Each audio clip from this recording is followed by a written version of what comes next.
Friends, welcome back to another video. तो आज हम एक टॉपिक लेके आ गए हैं क्लास 7 का chapter 5 physical and chemical change. तो चलिए इस इंटरेस्टिंग वीडियो की शुरुआत करते हैं। तो आज की इस वीडियो में हम बात करेंगे कि फिजिकल और केमिकल चेंज क्या होते हैं। तो चेंज का मतलब होता है बदलाव, और हमारी जो लाइफ है इसमें दो प्रकार के बदलाव होते हैं।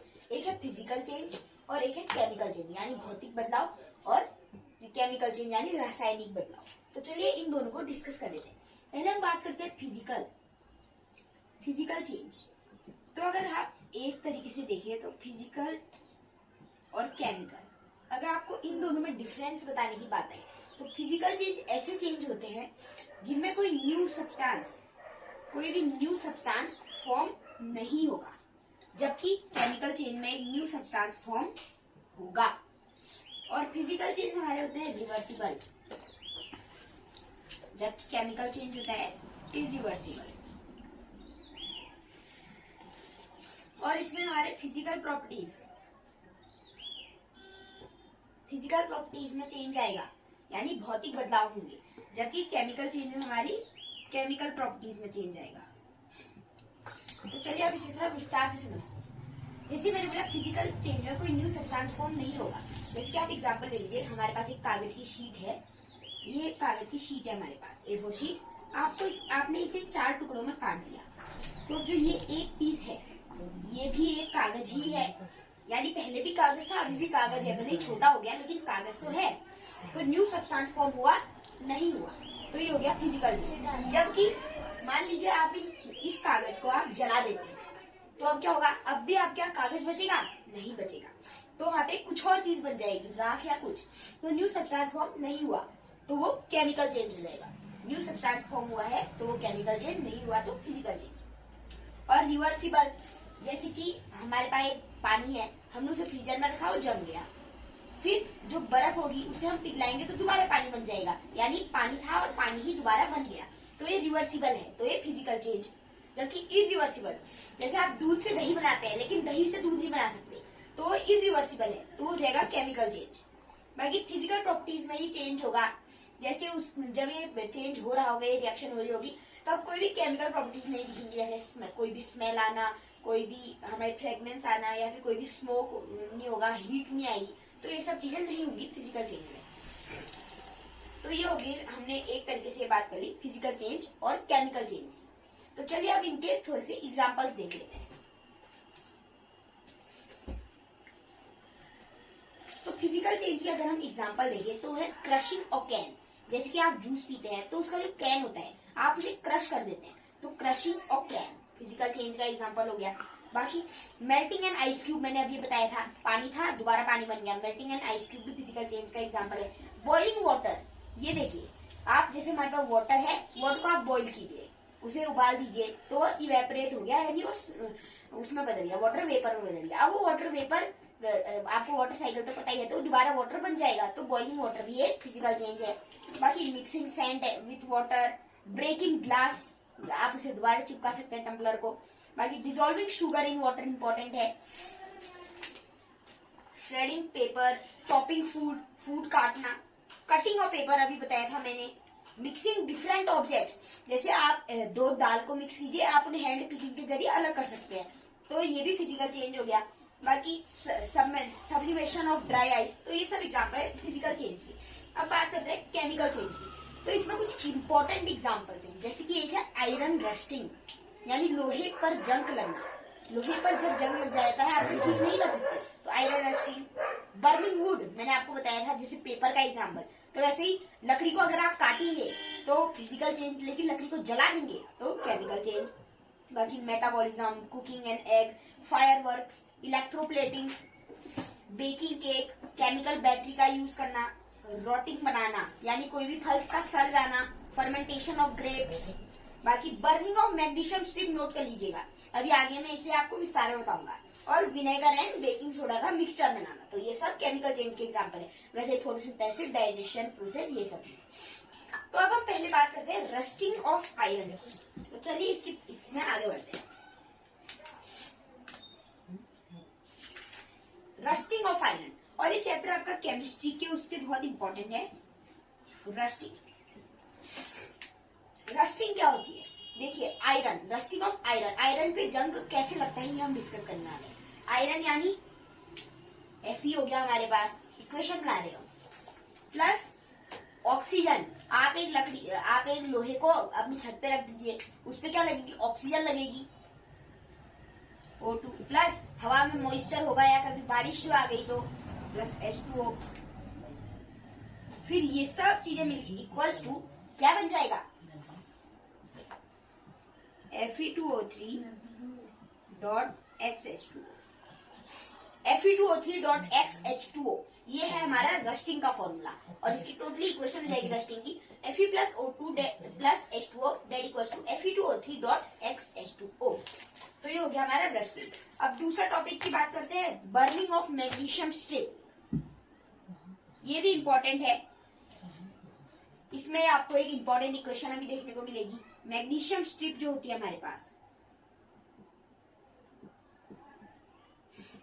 तो आपके लीजिए लेबोरेटरीज में हमें मैग्नीशियम स्ट्रिप मिल जाती है। मैग्नीशियम स्ट्रिप को लीजिए और इम्पोर्टेंट चीज, फिर उसकी टिप को सैंड पेपर से घिस के साफ कीजिए। अब एक क्वेश्चन आता है बोर्ड्स में कि सैंड पेपर के द्वारा हम मैग्नीशियम स्ट्रिप को क्यों घिसते हैं, तो इसका आंसर होगा कि जो मैग्नीशियम स्ट्रिप है ये एक हाईली रिएक्टिव मेटल है, तो इसके चारों ओर एक मैग्नीशियम ऑक्साइड की लेयर बनी होती है जो कि ऑक्सीजन को एंटर करने से रोकती है, क्योंकि अगर ऑक्सीजन एंटर हो गई तो ये ब्लास्ट हो सकता है, ये रिएक्शन कर सकते हैं। तो अब तो हमें एक्सपेरिमेंट करना ही है, तो अब हम उस लेयर को घिस के सैंड पेपर से घिस के हटाएंगे ताकि हमें गुड रिजल्ट्स मिल पाए।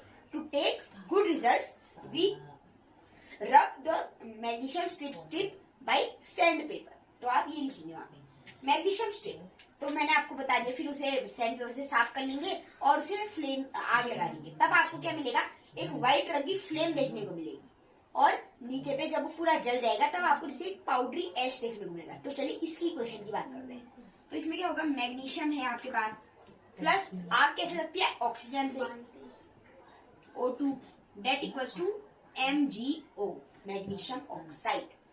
मैग्नीशियम ऑक्साइड यानी वो फ्लेम जो होगी वो होगा मैग्नीशियम ऑक्साइड। अब देखिए नीचे जो पाउडरी ऐश बन गया, जो पाउडर है, तो वो क्या होगा, वो है मैग्नीशियम ऑक्साइड, वो पाउडर, प्लस आप इसमें मिला दीजिए H2O,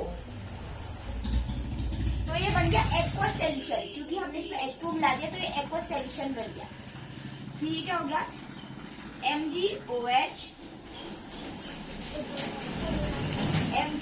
होल ट्वाइस, यानी MgO plus H2O that equals to MgOH whole twice, यानी हो गया मैग्नीशियम हाइड्रोक्साइड, यानी जो हमने पाउडरी एस था उसे हमने एक्वस सॉल्यूशन बना दिया तो बन गया मैग्नीशियम हाइड्रोक्साइड। तो चलिए अब मैग्नीशियम स्ट्रिप की बात हो गई, अब अगले टॉपिक को बढ़ते हैं। तो हमें इस टॉपिक में जो जो रिएक्शंस मिल जा रही है मैं उन्हें एक बार साइड पर लिख देता हूँ, जिससे आपको बाद में प्रॉब्लम ना हो। पहली रिएक्शन अभी हमने देखी, Fe plus O2 plus H2O that equals to Fe2O3 dot XH2O, ये हमने अभी इक्वेशन देखी। दूसरी इक्वेशन की हमने बात करी, Mg plus O that equals to Mg plus O2 sorry that equals to MgO, बाकी MgO plus H2O that equals to MgOH whole twice.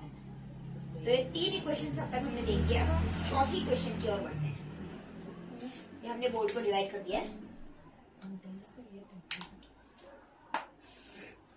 तो अब है हमारे पास reaction of copper sulphate with iron. तो क्या है, आपको एक बेकर लेना है, आपको एक बीकर लेना है सिंपली, या फिर आप एक टेस्ट ट्यूब भी ले सकते हैं। मान लीजिए, चलिए हम एक टेस्ट ट्यूब से इसे देख लेते हैं। सबसे पहले हमने एक टेस्ट ट्यूब ले ली। इसमें आपको क्या करना है कि आपको कॉपर सल्फेट की थोड़ी सी मात्रा लेनी है। कॉपर सल्फेट क्रिस्टल फॉर्म में होता है, तो कॉपर सल्फेट हो गया। फिर आपको इसमें डालना है sulphuric acid, dilute sulphuric acid. फिर ये क्या बन जाएगा, एक एक्वस सॉल्यूशन बन जाएगा। एक एक्वस सॉल्यूशन बन जाएगा डाइल्यूट सल्फ्यूरिक एसिड डालने के बाद। ये तो अब ये एक्वस सॉल्यूशन किस रंग का होगा, ये होगा आपका ब्लू रंग का। अब आपको क्या डालनी है, इसमें एक आयरन नेल डाल देंगे। आप इसमें एक आयरन नेल डाल देंगे और इसे कुछ समय के लिए आपको छोड़ देना है। तो कुछ समय बाद अब जब आप रिजल्ट देखेंगे तो वही टेस्ट ट्यूब है, लेकिन आयरन नेल भी वही है, लेकिन जो सॉल्यूशन था वो अब ब्लू से टर्न हो चुका होगा ग्रीन कलर में, और जो आयरन नेल है उसकी टिप पे लगा होगा आपको मिलेगा कॉपर, ब्राउन रंग का कॉपर मिल जाएगा। तो ये जो ये ब्राउनिश डिपॉजिट है वो तो कॉपर की वजह से हुआ है, लेकिन ब्लू से ग्रीन कलर क्यों हुआ? वो हुआ आयरन सल्फेट की वजह से, फेरस सल्फेट की वजह से। तो इसकी इक्वेशन आपको मिल जाएगी, आपके पास CuSO4 था, कॉपर सल्फेट, प्लस आपने उसमें आयरन डाल दिया Fe, डेट इक्वल्स टू, अब ये फेरस सल्फेट बन गया, प्लस हमें कॉपर मिल गया। तो ये इक्वेशन हम लिख देते हैं, CuSO4 plus Fe that equals to FeSO4 plus Cu। और एक और इम्पोर्टेंट बात, ये है एक डिस्प्लेसमेंट रिएक्शन। इसकी बात हम रिएक्शंस की टाइप्स की बात हम किसी और वीडियो में बात करेंगे। तो डिस्प्लेसमेंट रिएक्शन है, ये भी इम्पोर्टेंट सवाल है। तो ये टॉपिक भी हमारा क्लियर हो गया।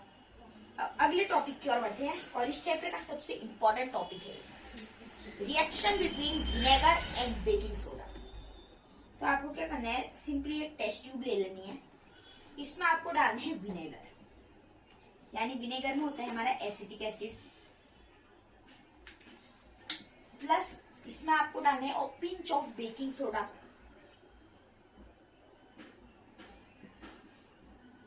तो इस टेस्ट ट्यूब में आपके यहाँ दो चीजें, विनेगर और बेकिंग सोडा, एसिटिक एसिड और बेकिंग सोडा।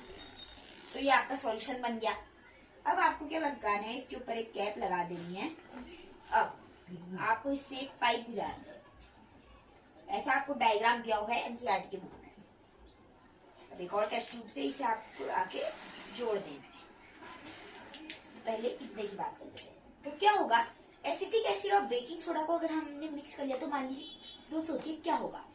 ये देखिए, एसिटिक एसिड का फॉर्मूला होता है CH3COOH, और बेकिंग सोडा का होता है NaHCO3, डेट इक्वल्स टू क्या बनेगा, तो बनेगा CH3COONA। ये क्या है, ये है सोडियम एसीटेट, प्लस बनेगा H2O, प्लस बनेगा CO2। सबसे important, CH3COOH plus NaHCO3 that equals to CH3COONA plus H2O plus CO2, यानी acetic acid plus sodium bicarbonate that equals to sodium acetate plus water plus carbon dioxide. अब यहाँ पे ये solution बन गया। अब आपको ये जो तीन प्रोडक्ट्स मिले हैं, इसमें से बस आपको CO2 लेनी है। तो जो CO2 गैस होगी वो इस पाइप से जाएगी और इधर चली जाएगी इस वाली टेस्ट ट्यूब में। और इस टेस्ट ट्यूब में हमने क्या रखा होगा, स्लेक्ड लाइम रखा होगा, यानी लाइम वाटर रखा होगा, जिसका फॉर्मूला होता है CaOH होल ट्वाइस। अब यहाँ पे याद रखिए, एक होता है हमारे पास लाइम, जिसका फॉर्मूला होता है CaO, एक होता है हमारे पास लाइम वाटर, जिसका फॉर्मूला होता है CaOH होल ट्वाइस। और एक और बात, इसी लाइम वाटर को साइंटिफिक लैंग्वेज में स्लैग लाइम भी बोलते हैं। तो कंफ्यूज मत होइएगा कि अगर आज स्लैग लाइम का फॉर्मूला क्या है, तो वो भी CaOH होल ट्वाइस ही है, क्योंकि लाइम वाटर और स्लैग लाइम एक ही चीज है। तो इसमें हमने CaOH होल ट्वाइस रखा हुआ है, यानी लाइम वाटर रखा हुआ है। तो अब क्या बन जाएगा, तो यहाँ पे हमें इसके लिए हमें एक और रिएक्शन आ जाएगी, CO2 है प्लस हमने डाल दिया CaOH whole twice, calcium hydroxide. तो क्या मिलेगा हमें, H2O तो मिलेगा ही, साथ में हमें मिलेगा कैल्शियम कार्बोनेट, जो कि होगा मिल्की कलर का। क्यों होगा, आगे बात करेंगे। तो ये रिएक्शंस भी नोट कर लीजिए। Most important reaction CH3COOH plus NaHCO3 that equals to CH3COONA plus CO2 plus H2O और CO2 plus CaOH whole twice H2O plus CaCO3। चलिए ये टॉपिक भी हमारा क्लियर हो गया है। अब हमारे पास ज्यादा इंपॉर्टेंट टॉपिक्स कुछ है नहीं, लास्ट जो हमारे कुछ टॉपिक्स बचे हैं, जो चलिए फटाफट उन्हें इसी वीडियो में क्लियर करने की कोशिश करें।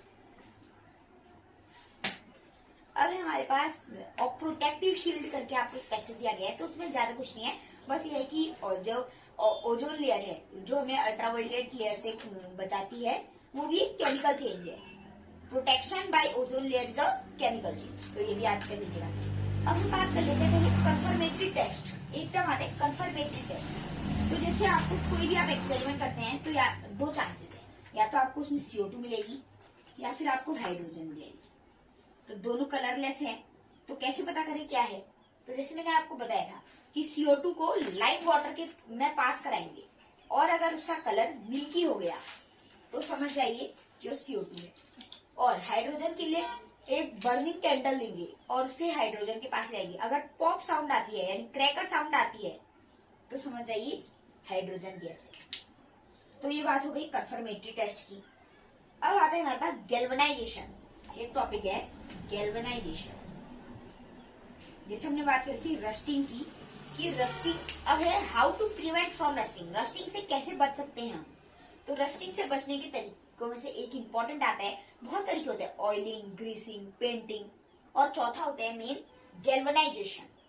तो चलिए इस टॉपिक को समझ लेते हैं, गैल्वेनाइजेशन कैसे होता है। तो देखिए ये हमारे पास दो रॉड्स हैं। गैल्वेनाइजेशन को इंडस्ट्री में कैसे करते हैं? तो दो रॉड्स होती हैं, एक होता है हमारे पास एनोड की रॉड और एक होती है हमारे पास कैथोड की रॉड। एनोड और कैथोड की रॉड। कैथोड की रॉड हमेशा माइनस होती है, एनोड की रॉड हमेशा प्लस होती है, प्लस में होती है। तो मान लीजिए पहले समझिए गैल्वेनाइजेशन होता क्या है। तो आयरन के ऊपर जिंक की एक कोटिंग चढ़ा देना ताकि उसमें इजीली रस्ट ना लग पाए। आयरन के ऊपर जिंक की कोटिंग, तो जिसके ऊपर आपको कोटिंग चढ़ानी होती है, जिसके ऊपर, तो उसे आप कैथोड के बार पे रख देते हैं। तो ये हो गया हमारा फीरस आयरन। और जिसकी कोटिंग चढ़ानी होती है उसे एनोड की रॉड में रख देते हैं। तो हो गया हमारा जिंक। अब क्या होगा, आप इसमें एसिड डालेंगे तो ये क्या होगा, जिंक धीरे धीरे टूटेगा टूटेगा टूटेगा। और क्या होगा, कोई भी चीज प्लस से माइनस पॉइंट की ओर मूव करती है, तो जिंक क्या होगा, इस माइनस वाली बार की चारों ओर चिपक जाएगा, यानी आयरन के रॉड के चारों ओर चिपक जाएगा और ऑटोमेटिकली कोटिंग बन जाएगी आयरन के ऊपर। तो ये इसी प्रोसेस को कहा जाता है गैल्वेनाइजेशन। तो इस प्रकार इंडस्ट्री में ये प्रोसेस की जाती है गैल्वेनाइजेशन की। अब एक और टर्म आता है इलेक्ट्रो प्लेटिंग। इलेक्ट्रोप्लेटिंग, तो इसमें क्या होगा, इसमें भी आप दो रॉड्स लेंगे, सेम एनोड कैथोड। अब क्या होगा कि इसमें आप आयरन के ऊपर ही चढ़ाएंगे, लेकिन जिंक के अलावा और किसी और मेटल की।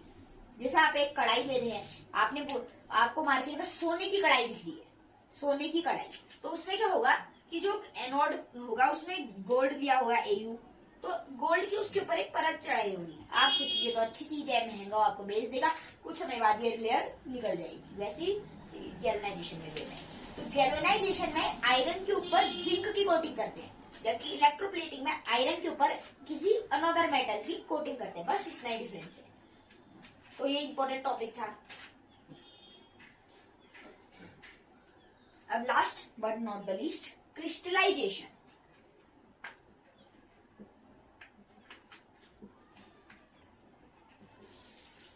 क्रिस्टलाइजेशन, तो इसमें क्या होता है कि आपको किसी भी एक पार्टिकल लिए, उसके अगर आपको फाइन क्रिस्टल्स चाहिए तो उसे कैसे फाउंड करते हैं।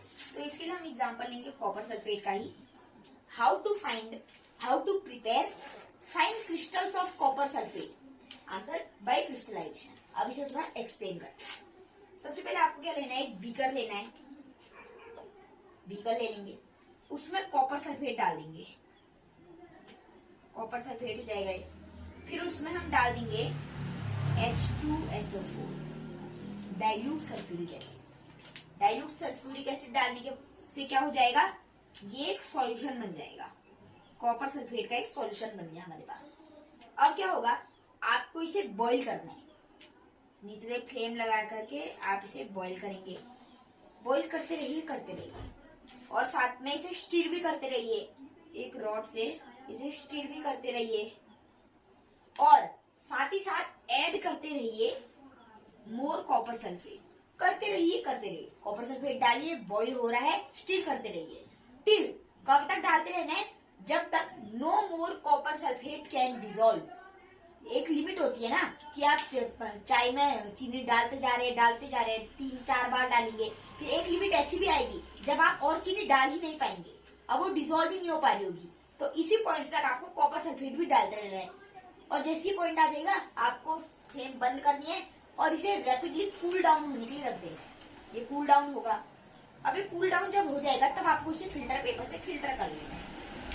आप इसे फिल्टर कर लेंगे, फिर उसके बाद दोबारा कूल डाउन होने रख दीजिए, तो आपको 24 घंटे बाद अगर आप देखेंगे तो आपको कॉपर सल्फेट के फाइन क्रिस्टल्स देखने को मिल जाएंगे, कॉपर सल्फेट के फाइन क्रिस्टल्स।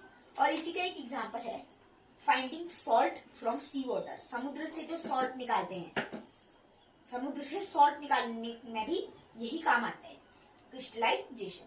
तो अगर आपको आज की ये वीडियो थोड़ी भी पसंद आई होगी तो इसे लाइक शेयर सब्सक्राइब करना ना भूलेगा। मिलते हैं हम अगली वीडियो में, थैंक यू।